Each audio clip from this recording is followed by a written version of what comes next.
La réforme protestante est une révolte théologique, généralisée en Europe, contre les abus et le contrôle totalitaire de l'Église catholique romaine. Des réformateurs, tels que Martin Luther en Allemagne, Ulrich Zwingli en Suisse et Jean Calvin en France, ont protesté contre diverses pratiques non bibliques de l'Église catholique et ont promu un retour à la doctrine biblique. L'événement déclencheur de la réforme protestante est généralement considéré comme l'affichage par Luther de ses 95 thèses sur la porte de l'église de Wittenberg le 31 octobre 1517.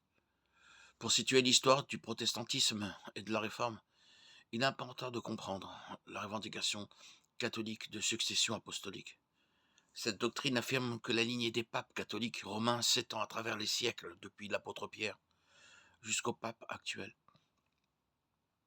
Cette chaîne d'autorité ininterrompue fait de l'Église catholique romaine la seule véritable Église et donne au pape la prééminence sur toutes les églises du monde. En raison de leur croyance en la succession apostolique et en l'infaillibilité du pape, les catholiques placent l'enseignement et la tradition de l'Église au même niveau que l'Écriture elle-même. C'est l'une des principales différences entre les catholiques romains et les protestants, et c'est l'un des problèmes fondamentaux qui ont conduit à la réforme protestante. Même avant la réforme protestante, il existait des poches de résistance à certaines pratiques non bibliques de l'Église catholique romaine, mais elles étaient relativement petites et isolées. Les Lollards, les Vaudois et les Préto-Prussiens ont tous pris position contre certaines doctrines catholiques. Avant que Luther ne prenne un marteau et ne se dirige vers l'église de la Chapelle, il y avait des hommes qui s'étaient levés pour la réforme et le véritable évangile. Parmi eux se trouvait John Wycliffe, un théologien anglais, professeur d'Oxford, qui fut condamné comme hérétique en 1415.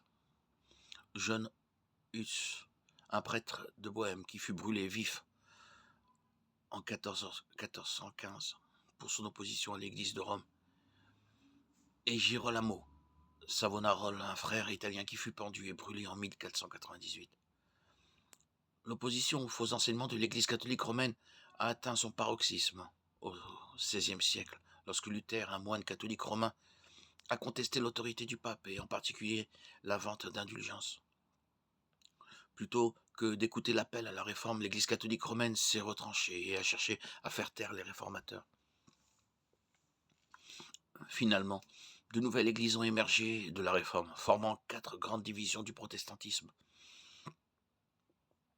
Les disciples de Luther ont fondé l'église luthérienne, les disciples de Calvin ont fondé l'église réformée, les disciples de John Knox ont fondé l'église presbytérienne en Écosse, utilisant la doctrine calviniste, et plus tard les réformateurs en Angleterre ont fondé l'église anglicane. Au cœur de la réforme protestante se trouvent 4 questions fondamentales. Comment une personne est-elle sauvée? Où se trouve l'autorité religieuse? Qu'est-ce que l'Église? Quelle est l'essence de la vie chrétienne?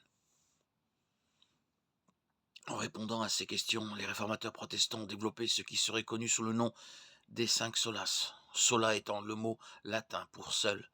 Ces 5 points essentiels de la doctrine biblique distinguent clairement le protestantisme du catholicisme romain. Les réformateurs ont résisté aux exigences qui leur étaient imposées de renoncer à ces doctrines, même au point de mourir.